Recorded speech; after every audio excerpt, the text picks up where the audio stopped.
There are moments in history when silence speaks louder than words, when envy reveals itself not through direct confrontation, but through the trembling fingertips of someone furiously typing at 2 a.m., desperate to be seen, desperate to be heard. That, my friends, is the stage where we find Angela, Twitter's favorite unpaid royal PR intern and part-time moonlighter as Meghan Sussex's unofficial chronicler. She doesn't admit it, of course. No, she calls it criticism, commentary, even tough watching. But scratch beneath the surface, and you'll see what it really is, an obsession. A fascination so all-consuming that she practically auditioned for a job as Meghan's archivist, documenting every slice of bread, every folded page, every word spoken. What Angela calls hatred, the rest of us call fandom. The only difference is one side gets joy, while the other side marinates in bitterness. Angela, in a now infamous tweet, declared that watching all 8 parts of With Love, Meghan was tough. Tough? Tough how? Did Meghan Sussex's laughter pierce through the thin armor of her cynicism? Did her brilliance scald the fragile foundation of Angela's insecurities? Did her effortless glow shine so brightly that Angela had to squint her eyes through jealousy's tears?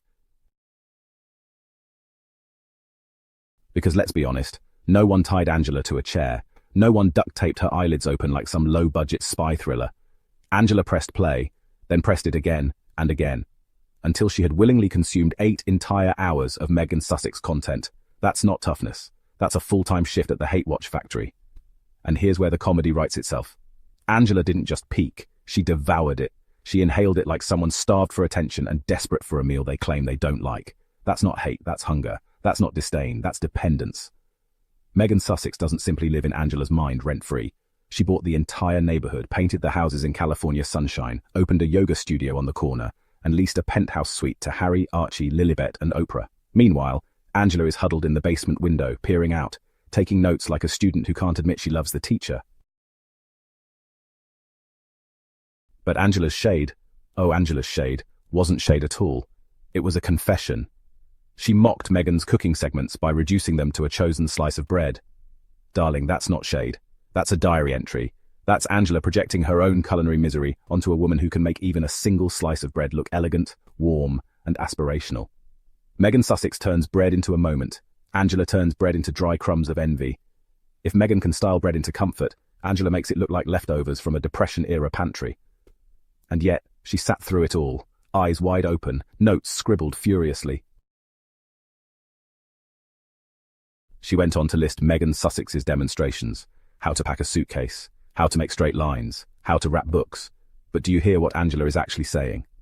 She watched, she learned, and she remembered. Angela could now teach with love. Meghan 101 at her local college, complete with a syllabus. And yet she frames it as criticism. Look at her packing a bag, she sneers, while failing to recognize the irony. Meghan Sussex packs a bag with grace. Angela can't even pack away her obsession. Meghan Sussex makes straight lines on paper. Angela can't make a straight argument. Meghan Sussex wraps books. Angela is wrapped in bitterness. What really stings Angela is that Meghan Sussex tells her truth, and it lands. Angela calls them nasty comments, as if Meghan speaking facts about her lived experiences is an attack. If Meghan says, "I love California sunshine," Angela imagines Buckingham Palace itself has been insulted. If Meghan says she enjoys cooking, Angela hears it as shade against frozen peas. Angela is so desperate to twist Meghan's words that even a compliment becomes an assault. But here's the reality. Meghan Sussex speaks with calm, grace, and intelligence. Angela feels the sting not because Meghan is cruel, but because Meghan is correct. Angela also mocked Harry's absence from the series, sneering that he wasn't seen. And so what? Meghan Sussex does not require a husband on screen to validate her worth. Unlike the monarchy, which parades wives as silent ornaments and accessories, Meghan Sussex shines independently. She has her own voice, her own presence, her own power. Harry didn't need to appear for Meghan to dazzle. In fact, his absence only made one thing more undeniable. Meghan Sussex is a force all on her own, and that terrifies Angela. Then came Angela's closing line, her attempt at a mic drop. Forget it all and get on with your life. My friends, I nearly wept from laughter. Because who exactly needs to move on?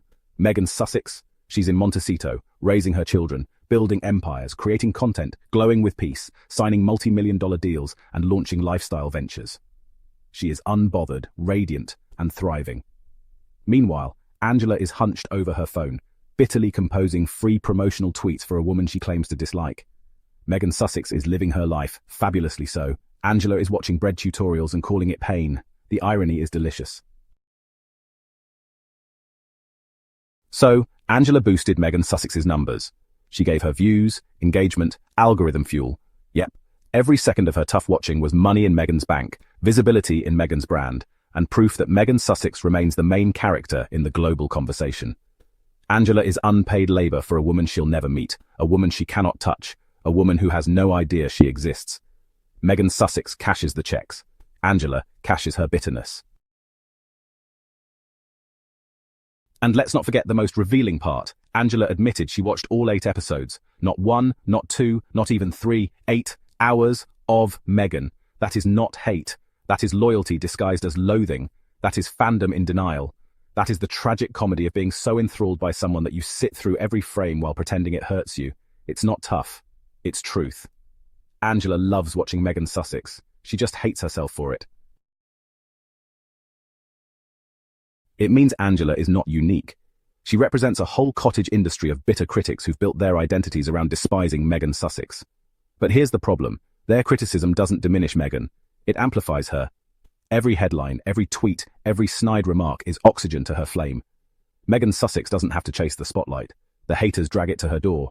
They claim to despise her, but they keep her relevant, trending, and powerful. And here's the undeniable truth. Meghan Sussex is winning. She has love, light, success, beauty, peace, and money. Angela has dry toast and hate tweets. Meghan Sussex is raising 2 children in joy. Angela is raising her blood pressure in bitterness. Meghan Sussex is building a legacy. Angela is building threads that disappear into the void of the internet. Meghan Sussex is global.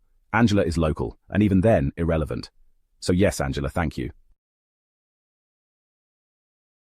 And that, dear friends, is the great paradox of Meghan Sussex's haters. They work harder for her than some of her actual fans.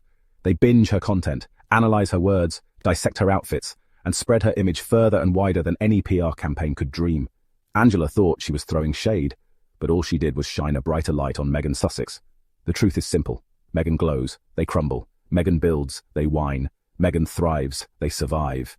In the theatre of life, Meghan Sussex is the star of the show. Angela? She's just the heckler in the cheap seats paying for a ticket she swore she didn't want. And that's the real ending.